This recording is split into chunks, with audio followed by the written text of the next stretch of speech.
Good morning, dear students.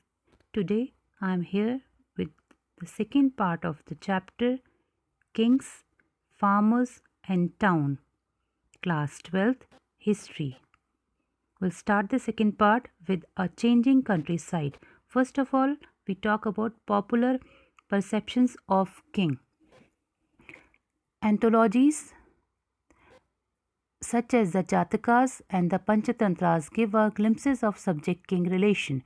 For instance, one story known as the Gandatindu Jataka described the plight of the subject of a wicked king. When the king went in disguise to find out what his subjects thought about him, each one of them cursed him for their miseries, complaining that they were attacked by a robber at night and by tax collectors during the day. To escape from the situation, people abandoned their villages and went to live in the forest. As this story indicates the relationship between a king and his subjects, especially in the countryside, kings frequently try to fill their coffers by demanding high taxes, and peasants particularly found such demand oppressive. Now, the strategies for increasing agricultural production. Another strategy adopted to increase agricultural production was the use of irrigation through wells, tanks, and less commonly canals. And they shift to plough agriculture, which spread in fertile alluvial river valleys such as those of the Ganga and the Kaveri from 6th century BC. In some part of the Ganga Valley, production of paddy was dramatically increased by the introduction of transplantation. So, what is transplantation? Transplantation is used for paddy cultivation in area where water is plentiful. Here, seeds are first broadcast. When the sapling have grown, they are transplanted in waterlogged fields. This ensures a higher ratio of survival of saplings and higher yields. Although this meant backbreaking work for the producers. Areas which were semi-arid such as part of Punjab and Rajasthan and those living in hilly tracts in the northeastern and central part of the subcontinent practices hoe agriculture, which was much better suited to the terrain.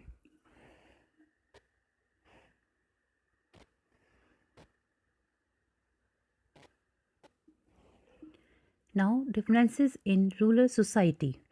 There was a growing differentiation amongst people engaged in agriculture. They were based on differential access to land, labor, and some of the new technologies. In the countryside of northern India, people were divided into three groups: landless agricultural laborers, small peasants, as well as large landholders. The term Grahapati was often used in Pali texts to designate the small peasants as well as the large landholders. So, who were the Grahapatis? Basically, Grahapati was the owner, master, or head of a household who exercised control over the women, children, slave, and workers who shared a common residence. He was also the owner of the resources, land, animal, and other things that belonged to the household. Sometimes the term was used as a marker of status for men belonging to the urban elite, including wealthy merchants. Early Tamil Sangam texts also mention different categories of the people engaged in agriculture in South India. They were large landowners or vellalar. Basically, large landowners were known as vellalar. Plugmen were uzwars and slaves were adimai. Then land grants and new rural elites. So basically, who grant the land?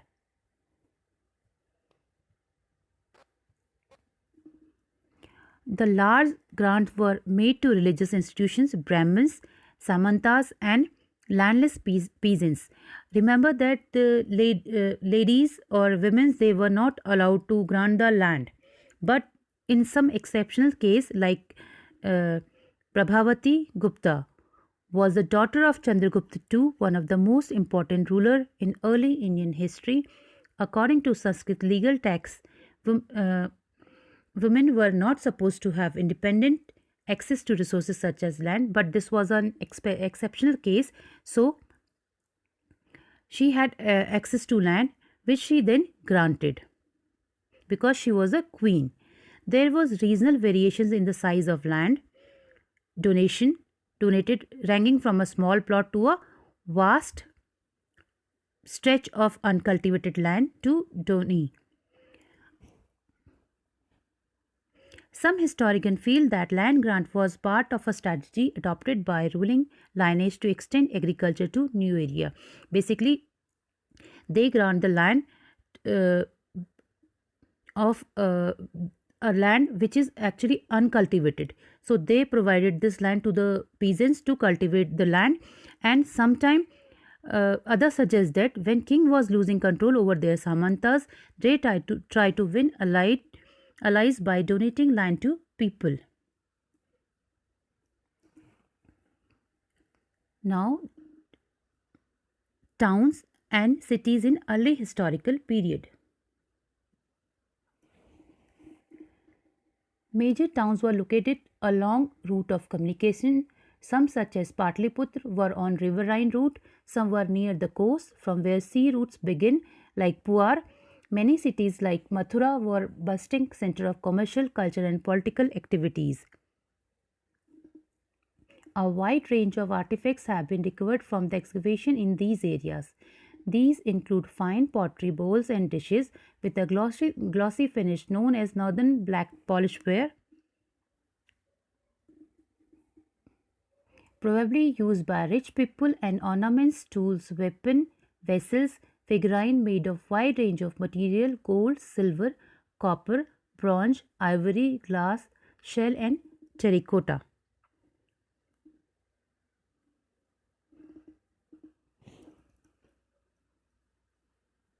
Now, urban population.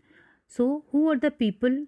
Those who were living in urban population. They were the elite class and the craft person. Basically, important citizen of kingdom. Kings and ruling elite living in fortified cities. People who lived in town were washing folks, weavers, scribe, carpenters, potters, goldsmiths, blacksmiths, officials, religious, teachers, merchants, etc.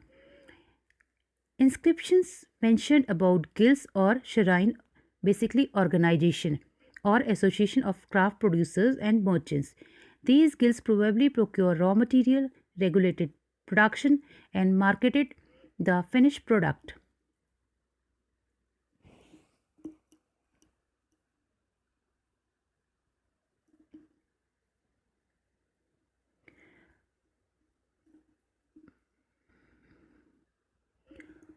By the 2nd century BC, we find short votive inscriptions in a number of cities. So, what are votives? Votives inscriptions record gift made to religious institutions. Sometimes guilds or shrine organization of craft productions and merchants are mentioned as well. Trade in the subcontinent and beyond. From the 6th century BC, land and riverine routes extended in various directions, which connected to all the part of India. Rulers often attempted to control these routes, possibly by offering protection for a price.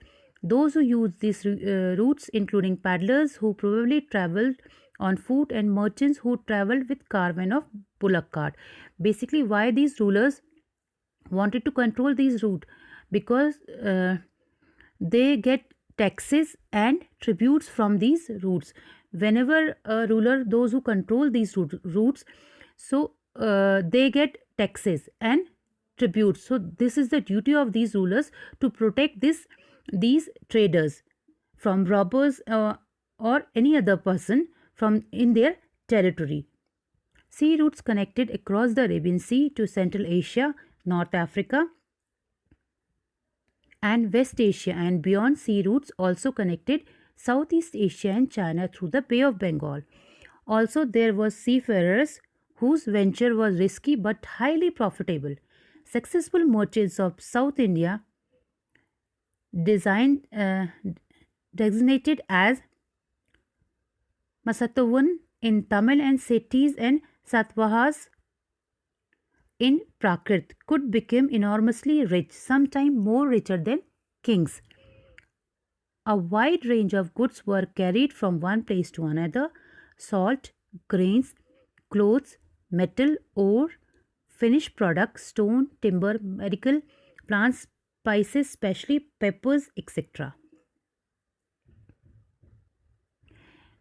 Now, coins and kings. Exchange were facilitated by the introduction of coinage. Punchmark coins made of silver and copper were amongst the earliest to be minted and used. The first coin to bear the name and images of rulers were issued by the Indo-Greek, who established control over the northeastern part of the subcontinent. The first gold coin were issued in the 1st century CE by the Kushanas. They were virtually identical in weight. That means कि basically आपका 4.5 gram gold with those issued by Roman emperors and the Parthian rulers of Iran.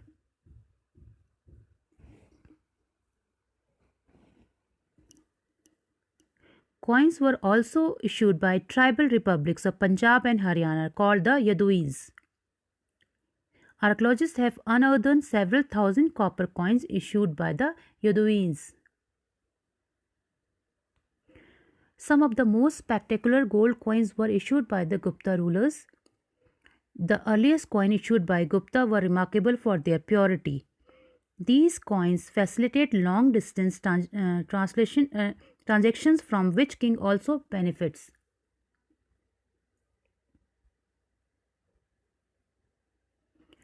From 6th century CE onward,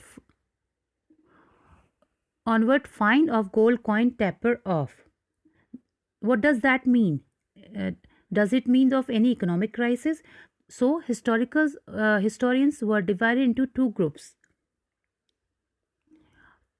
Some suggest that with the collapse of Western Roman Empire, long distance trade between India and Roman declined, and this affected the prosperity of India and trading communities.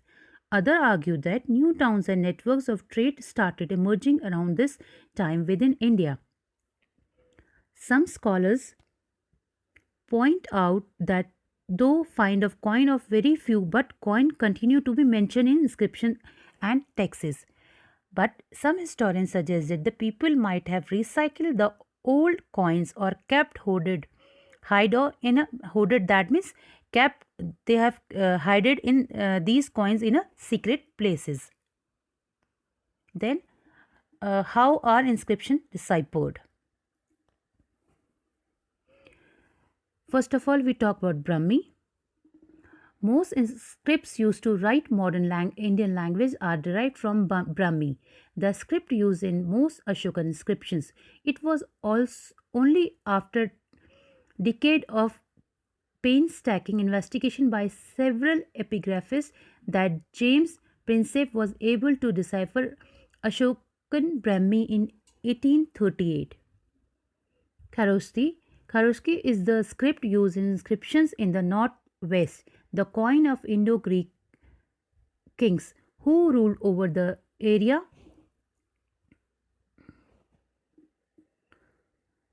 Contain the name of king written in Greek and Kharoshthi. European scholars who could read the former compared the latters, with Prinsep identifying the language of the Kharoshthi inscriptions as Prakrit. It became possible to read longer inscriptions as well. Then, what were the difficulties basically about reading these? Different difficulties in understanding different names of Ashoka. Some of the inscriptions had the name Ashoka, some had Devanpiya, and some had Piyadasi. So, epigraphist and historian who studied those inscriptions did not understand them. James Prinsep matched the inscriptions in terms of content, style, language, and paleography. He also discovered that Ashoka is the name of the ruler and Devanpiya and Piyadasi are titles used for Ashoka in many inscriptions. He noted that Ashoka, Devanpiya and Piyadasi are the different name of the same rulers.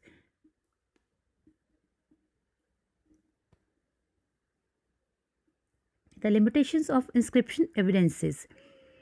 There are technical limitations in studying the inscription. In some inscriptions, letters are very faintly engraved. Some inscriptions are damaged, and in some inscriptions, letters are missing, so reconstructions are uncertain. Besides, it is not always easy to be sure about the exact meaning of the word used in inscriptions.